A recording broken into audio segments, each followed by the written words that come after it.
వాళ్ళు బయటికి వచ్చేవాళ్ళు కాదు, వాళ్ళు ఎంతసేపు ఇంటిలోనే ఉన్నారు. కానీ ప్రభువుని స్మరించాలి, ప్రభువుని గుర్తుకోవాలని చెప్పి, ఎదుగో తన సమస్యను పోగొట్టుకోవాలని చెప్పి ఎప్పుడైతే ఆ స్త్రీ బయటికి వచ్చి ప్రభుని యొక్క అంగీ అంచులు తాకిందో ప్రియమైన వ్యక్తులారా, అప్పుడే ఎదుగో ప్రభుని యొక్క తేజస్సు మహిమ అనేది ఆమెలోకి ప్రవేశించి ఆమె ఇగో స్వస్థత పొందడం జరుగుతుంది. మరి మనము కూడా మనకు కలగపోయే బాధల గురించి, సమస్యల గురించి, కష్టముల గురించి బాధపడకుండా ఎదుగో ప్రభుని చెంతకు వచ్చినప్పుడు ఎదుగో ప్రభువు మిమ్మలను కాపాడుతాడు. బైబిల్ గ్రంథంలో అనేక సార్లు నేను చెప్పాను కదా, 365 సార్లు ఎదుగో భయపడకుడి అని ఉన్నది. ప్రభుని ఎడల భయభక్తులు కలిగిన వారికి, అందుకనే సామెత గ్రంథంలో ప్రభుని ఎడల భయభక్తులు కలిగిన వాడు విజ్ఞానానికి మొదటి పెట్టు అని చెప్పి ప్రభు చెప్తున్నారు. మరి అటువంటి ప్రభుని పొందుకోవడం ఆ యొక్క విషయంలో మనం ఎటువంటి శ్రద్ధను చూపిస్తున్నాం. అందుకనే ప్రభు తర్వాత వచ్చినప్పుడు చెప్తున్నా, ఆలకింపుడు సైతాను మిమ్మల్ని శోధించును, మిమ్మల్ని కొందరిని సరసాలలో వేయించును, మీకు బాధలు మీకు 110 దినములు మాత్రమే. ఇదిగో ప్రభుని నమ్ముకున్న వారికి కష్టాలు తక్కువ అని చెప్పి, ఆ బాధలు తక్కువ అని ఇర్మియా ప్రవక్త కూడా చెప్తున్నారు. ఇదిగో ప్రభుని వాక్కును ఆలకించి ఆ ప్రభుని వాక్కును ప్రకటించడంలో వారికి కష్టములు వచ్చినవి. అపోస్తలుల కార్యంలో మనం చూస్తూ ఉంటాం ప్రియమైన మిత్రులారా, ఇదిగో ఆ యొక్క ప్రభుని మరణించిన తరువాత ఇదిగో 12 మంది శిష్యులు గదిలోకి వెళ్ళి ప్రార్థన చేస్తున్నప్పుడు పవిత్రాత్మ సర్వేశ్వరుడు వారి మీద దిగివచ్చి, ఆ దిగివచ్చిన వెంటనే మహాటముగా ఇదిగో ప్రజల వద్దకు వెళ్ళి సువార్తను ప్రకటిస్తున్నారు. అక్కడ ప్రభువు ధైర్యపరచువాడు, అధైర్యపరచువాడు కాదు. మనం ఎప్పుడు ధైర్యంతోనే ఉండాలి. నిరాశలు, నిస్పృహలన్నింటినీ మన జీవితంలో వదిలివేయాలి. అప్పుడే ప్రభువు మనతోనూ ఉంటాడు అని చెప్పి ఒక విషయాన్ని మనము గ్రహించాలి ప్రియమైన వ్యక్తులారా. కాబట్టి ఈరోజు మనం అందుకనే చివరి వరకు మీరు ప్రభునికి విశ్వాసపాత్రుడై ఉండును. అంటే ఆ ప్రభునికి నీవు మరణాంతరం వరకు నీవు విశ్వాసపాత్రుడై ఉంటే చివరికి నీకు వచ్చేది ఏమిటి అంటే జీవ కిరీటము, ఆ ప్రభుని యొక్క పరలోక రాజ్యం.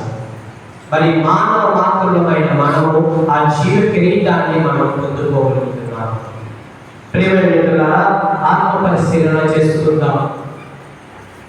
భార్యాభర్తలుగా జీవిస్తున్న మీరు ఆ ప్రభుని ఎడల భయభక్తులు కలిగి జీవిస్తున్నారు. ఆ ప్రభుని ఎడల ఎటువంటి విశ్వాసం కలిగి ఉంటున్నారు. ఒక భర్తగా, ఒక భార్యగా నీ యొక్క బిడ్డలను ప్రభుని ఎడల భయభక్తులు కలిగి జీవించే బిడ్డలుగా మీరు చేస్తున్నారు. ఒకసారి ఆత్మ పరిశీలన చేసుకోవాలి. బైబిల్ గ్రంథమే చెబుతుంది, ప్రభుని పట్ల భయభక్తులు కలిగిన వారికి మొదటి వెంటే విజ్ఞానం అని. ఆయన ఎడల భయభక్తులు కలిగినప్పుడే ఇదిగో ప్రభువు నిన్ను అధికంగా దీవిస్తూ ఉంటాడు. మరి అదే విధముగా మీ యొక్క బిడ్డలను యొక్క దైవ రాజ్యంలో, యొక్క గుడిలో, యొక్క సేవ నిమిత్తంలో ఆత్మ సర్వీస్ కానీ, లేకపోతే ఉపవేయడం కానీ, వాటికి కానీ మనము ఎంతగా వారిని ప్రేరేపిస్తున్నాము, ఎంతగా వారిని నడిపిస్తున్నాము అన్న విషయాన్ని కూడా మనం ప్రకటించాలి. ఒక క్రైస్తవుడిగా రేపటి రోజున నేను క్రైస్తవుడిని, నేను క్రీస్తును అనుసరించే వారిని అని చెప్పి మనము ఇతరులకు చెప్పగలుగుతున్నాము. జ్ఞానస్థానం పొందిన ప్రతి బిడ్డకు ఒక సువార్తను పరిచర్య చేసే ఒక బాధ్యత ఉన్నది. మరి ఆ బాధ్యతను మనము నిర్వర్తిస్తున్నామా మన జీవితంలో? జ్ఞానస్థానం పొందిన మనం అందరం ఆ జ్ఞానస్థానం తీసుకున్న 15 నిమిషాలు మాత్రమే ఆ యొక్క ఆత్మ అన్నది మన మీద ఉంటుందని మన నమ్మకం. కానీ జ్ఞానస్థానం పొందిన దగ్గర నుండి నీవు మరణించే వరకు ఆ క్రీస్తు ప్రభువుని నీవు ప్రకటించాలన్న విషయాన్ని నీవు గ్రహిస్తున్నావా? కొన్నిసార్లు ప్రియమైన మిత్రులారా, ఎదుటి వారు మన జీవితాలను చూసినప్పుడు మీరు క్రైస్తవులా అన్నట్లుగా ఉండకూడదు. మీరు క్రైస్తవులు, దేవుడిని అనుసరించేవారు అన్నట్టుగా మనము జీవించాలి. అప్పుడే ప్రభునికి నిజమైన వారిగా మనం ఉంటాం. అందుకని ఈ రోజు ప్రభు ఏకటలం చేస్తున్నారు. చివరి వాక్యంలో మత్తయి సువార్త 10వ అధ్యాయము 32వ వచనం చదువుతాం. నన్ను ప్రజల ఎదుట ఎవరు నన్ను అంగీకరిస్తారో పరలోకమందున్న నా తండ్రి సమక్షమున నేను వారిని అంగీకరిస్తాను. ఈ సమాజంలో నీ నలుగురి ఎదుట నీవు ఎప్పుడైతే ఆ క్రీస్తు ప్రభు నా దేవుడు నా ప్రభు, అందుకనే కీర్తన 23 యెహోవా నా కాపరి నాకు ఏ కొదువ లేదు. నేను సమస్తమును పోషించు ప్రభు, నేను సమస్తమును ఆదరించు ప్రభు. చీకటి లోయలో నడుస్తున్నా సరే నీవు వెలుగై ఉన్న ఆ ప్రభువుని నీవు ఈ భూలోకంలో ఆ ప్రభుని యొక్క మానవ మాతృలకు నీవు భయపడకుండా ఎప్పుడైతే మహాత్ముగా ప్రకటిస్తావో, ఇదిగో పరలోకంలో ఉన్న ఆ ప్రభువు సమక్షంలో క్రీస్తు ప్రభువు కూడా నిన్ను ఆదరిస్తాడని చెప్పి ఈరోజు ప్రభు నీకు వాక్యం మనకు చెబుతుంది. కాబట్టి ప్రియమైన మిత్రులారా, ప్రభు మన జీవితంలో ఎప్పుడు ఉంటాడు, ఎప్పుడు మనతోనే నడుస్తాడు.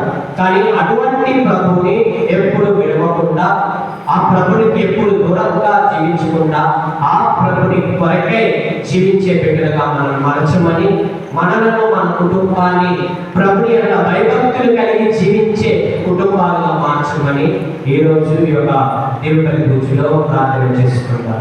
అందరం లేచి నిలబడి విశ్వాస ప్రభావన సమస్తములకు జీవము పోసి పవిత్రపరచున్నాము. ప్రపంచమాద్యంతము సూర్యోదయం నుండి సూర్యాస్తం వరకు నీ నామములకు నిర్మలమైన బలి అర్పించుటకై ప్రజలను నిరతము పిలుచుచున్నాము. కావున ప్రభువా ఈ కానుకలను నీ సముఖమునకు తెచ్చి ఉన్నాము. పవిత్రాత్మ ద్వారా వీరిని పవిత్రపరచ బ్రతిమాలుకొనుచున్నాము. ఈ విధమున ఇవి మా ప్రభువును నీ కుమారుడైన యేసుక్రీస్తు శరీర రక్తములు అగునుగాక. అతని ఆజ్ఞ ప్రకారమే ఈ కృతజ్ఞత అర్చనను నెరవేర్చుచున్నాము. అతడు అప్పగింపబడుతున్న రాత్రి అప్పమునందుకొని నీకు కృతజ్ఞత వందనములు చెప్పి స్తుతించి కృంచి శిష్యులకిచ్చుచు ఇట్లనెను.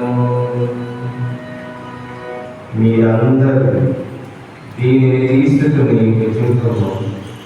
ఏదైనా ఇది మీ కొరకు అప్పగింపబడిన నా శరీరము.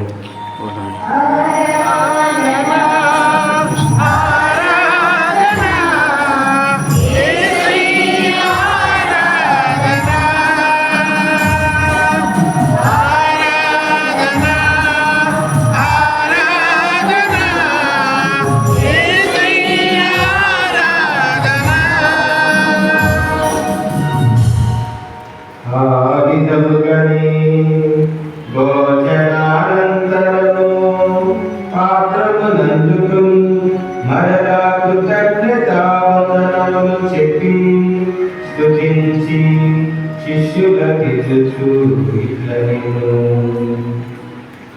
మీరందరూ దీనిని తీసుకుని దీని నుండి పానము చేయుము. ఏదైనా ఇది నూతన నిత్య నిబంధన యొక్క నా రక్తపు పాత్రము. ఇది మీ కొరకును అనేకుల కొరకును పాప పరిహారములకై దారపోయి కొరకును. దీనిని నా జ్ఞాపకార్థము చేయుము.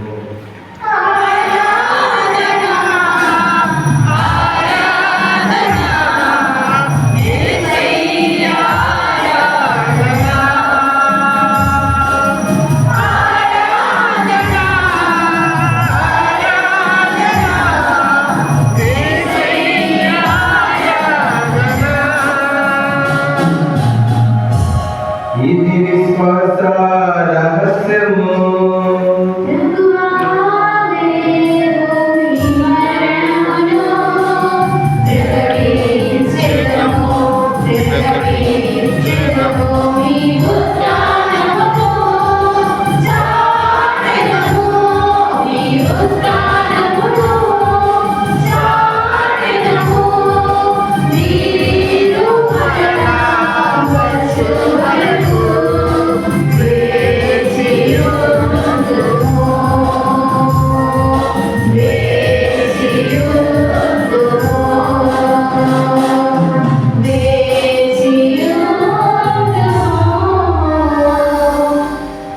కనుక తండ్రి ఈ దివ్య కుమారుని రక్షణాయుతములు శ్రమలను అద్భుతమైన ఉత్థానమును మోక్షరోహణమును స్మరించుచు అతడు మరలా వేంచేను ఎదురు చూచు మేము ఈ పవిత్ర జీవన బలిని కృతజ్ఞతతో నీకు అర్పించుచున్నాము.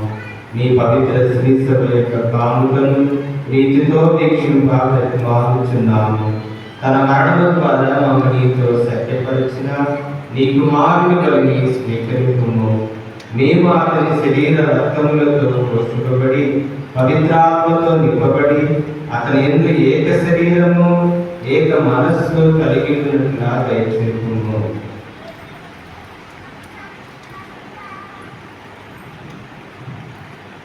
క్రీస్తే మమ్ము నీకు నిత్య అర్పణగా రూపొందించుగాక.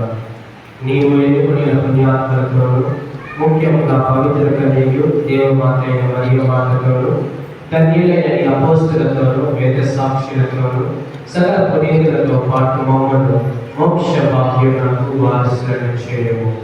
ఏదైనా వీరి విజ్ఞాపన ప్రార్థన నిరవధిక సహాయంపై మేము ఆధారపడి ఉన్నాము. ఓ ప్రభువా, మమ్ము నీతో సఖ్యపరిచి ఈ పని లోకమంతటికి శాంతిని శ్రేయస్సును ప్రసాదించినట్లు ప్రతిపాదించున్నాము. ఈ లోకమున యాత్ర చేయు నీ శ్రీసభను నీ సేవకుడు మా లియో జగద్గురువును మా జోసఫ్ రాజ్యాంగ పీఠాధిపతిని తదితర పీఠాధిపతులను గురువులందరినీ నీవు సంపాదించుకున్న ప్రజలందరినీ విశ్వాసవంతులను ప్రేమయంతులను గడుపరుకోము. నీ చిత్త ప్రకారము నీ సముఖమున చేరి ఉన్న నీ ప్రజల మనవులను ఆలకింపుము. దయగల తండ్రి, దశల చెదిరి ఉన్న నీ బిడ్డలందరినీ కనికరించి నీతో ఐక్యపరచుకోవడము.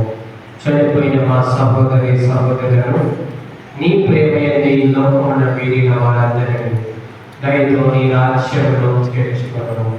మేము అచల చేరి నీ మేము వీక్షించు నిత్యానందమును పొందుకుంటాము. మా ప్రభు అయిన క్రీస్తు ద్వారా మనం చేస్తున్నాము. అతని ద్వారా నీవు సకల మేలులను లోకమునకు దయచేస్తున్నాము.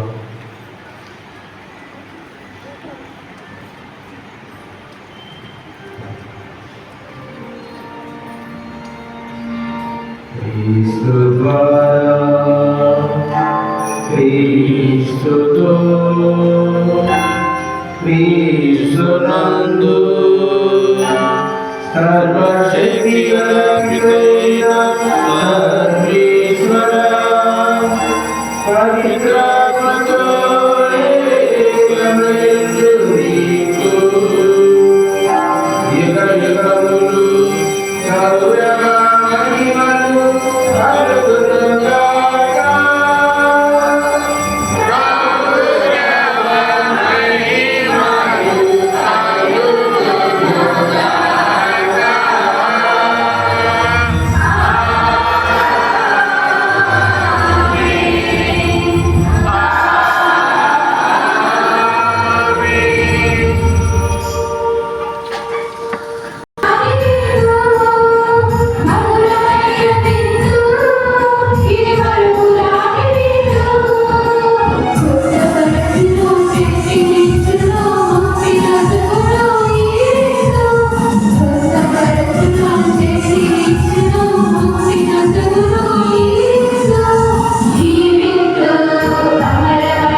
క్రీస్తుని ఆత్మమా, క్రీస్తుని శరీరం